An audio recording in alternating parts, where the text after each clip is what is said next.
Have you ever asked yourself, what is the right mix of stocks and bonds for my portfolio? This is not just about selecting the right stocks or bonds, but about deciding the precise proportion of each to include in your portfolio. It's an art of balance, a dance between risk and reward, a question that even the greatest of investors have grappled with. Think Warren Buffett, the Oracle of Omaha, or Harry Markowitz, the Nobel Prize winner and pioneer of the 60-40 rule. They've all spent countless hours pondering this very question. Are you intrigued yet? It's not just about maximizing gains, but about managing potential losses.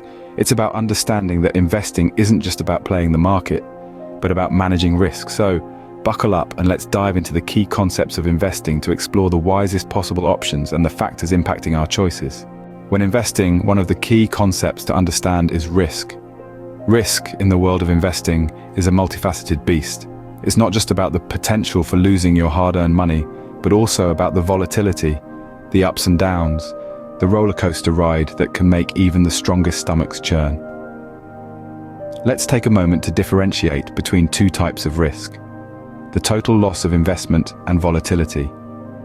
The total loss of investment is the nightmare scenario. It's when a company you've invested in goes bankrupt and your shares are now worth nothing. This is the kind of loss that keeps investors up at night, but it's also the kind of risk that can be mitigated through diversification and careful analysis. On the other hand, we have volatility. Volatility is the fluctuation in the value of a security or market index. It's the ups and downs, the peaks and troughs.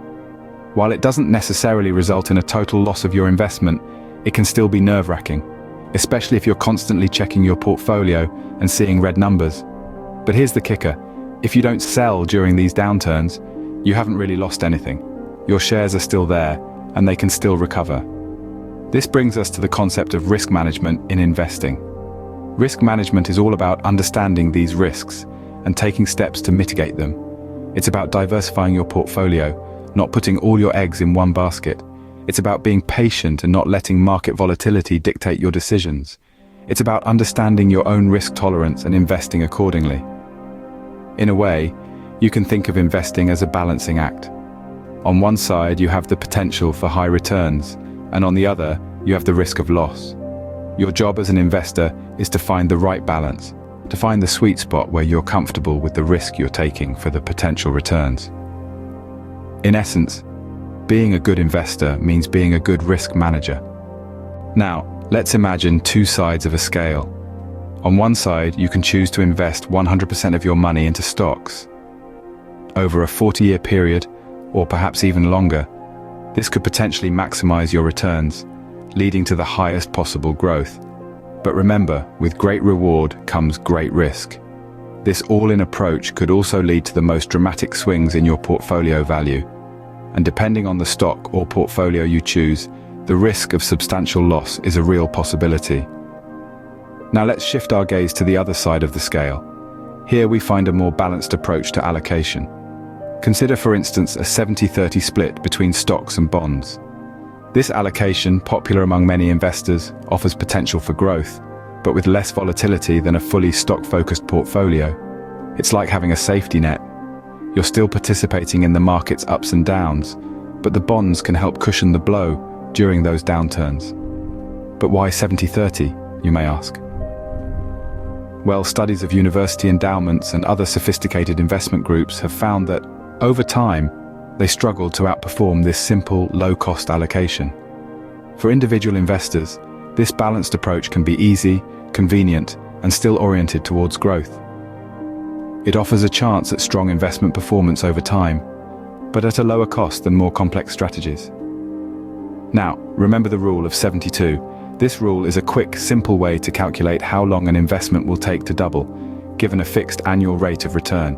It's a reminder that time is on your side when you're investing.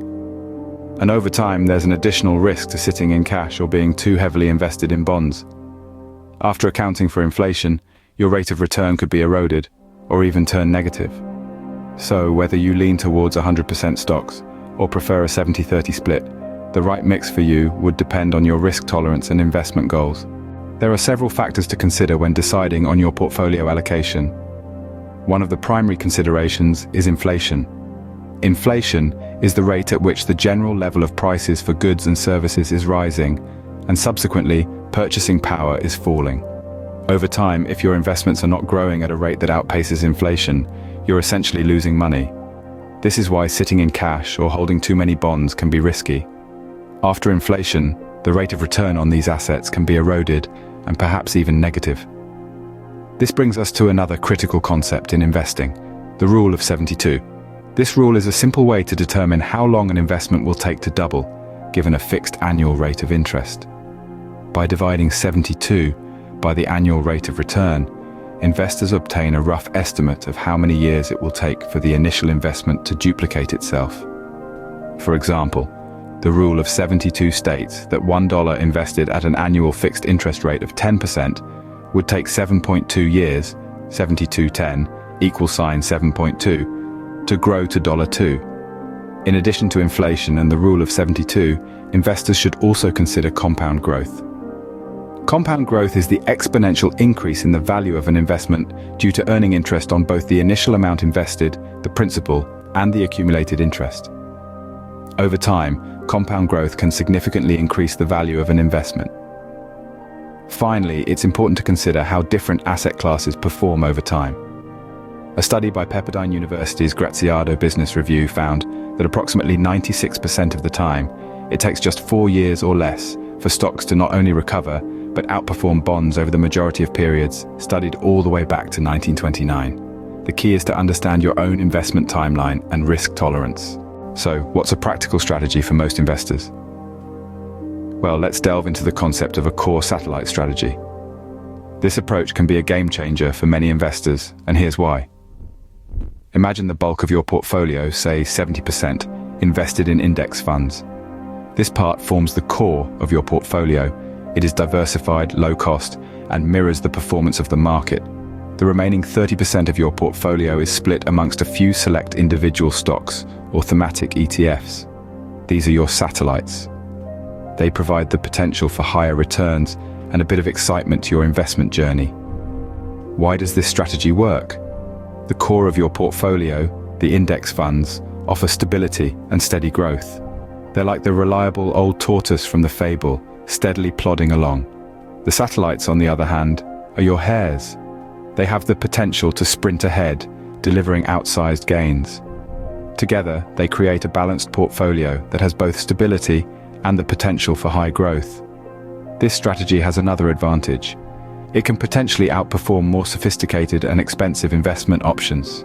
Yes, you heard it right. This is because index funds have historically outperformed actively managed funds over the long term, and individual stocks or thematic ETFs can deliver high returns if chosen wisely. But remember, this strategy isn't a one-size-fits-all solution. It requires you to be active in your investment decisions, particularly when choosing your satellites. It also requires discipline to stick to the strategy, especially during market downturns. In the end, the right mix of stocks and bonds for your portfolio depends on your unique circumstances. Your age, financial goals, risk tolerance, and investment horizon are all factors that should be considered. So, don't be swayed by the latest investment fads or get caught up in the fear of missing out. Stick to your plan, stay disciplined, and keep your eyes on the long-term horizon. Remember, the right mix for you is the one that aligns with your investment goals and risk tolerance. So, what have we learned today about portfolio allocation? We've delved into the concept of risk in investing, examining the balance between potential gains and losses. We've discovered that being a good investor is akin to being a risk manager, constantly seeking to mitigate potential loss. We've explored the idea of portfolio allocation, understanding that the right mix of stocks and bonds is highly individual and may be influenced by a desire to feel safe. We've considered various factors impacting our choices, such as the rule of 72 and the risk of sitting in cash or overly investing in bonds. We've also discussed a practical strategy, that of allocating the majority of a portfolio to a 70-30 index and diversifying with individual stocks or thematic ETFs. Remember, investing is not just about picking the right stocks or bonds, but also about how much of each to include in your portfolio.